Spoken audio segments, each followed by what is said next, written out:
點樣打開 Compass？ 而家你已經喺你嘅手機下載咗 Compass， 喺螢幕度揾到 Compass 嘅圖案，撳落去。喺搜尋欄度輸入學校名 Braybrook College，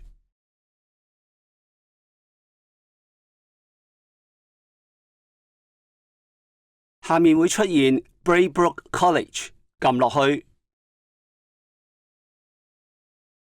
輸入當你小朋友入學時學校俾你嘅用戶名稱同密碼。要注意，呢個係同學生收到嘅用戶名稱同密碼唔同嘅。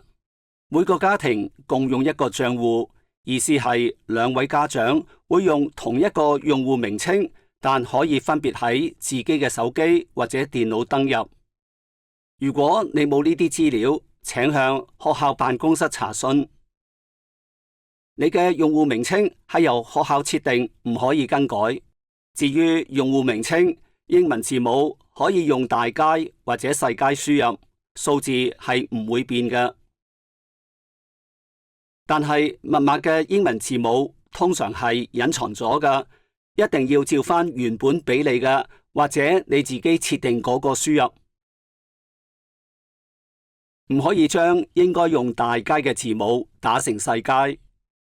如果你喺輸入用戶名稱或者密碼時有錯，你會見到錯誤信息，再試一次。當你正確輸入晒資料之後，撳登入 Sign In 字樣，Compass 就會打開。喺螢幕頂部會顯示你小朋友或者多個小朋友嘅相片同名字。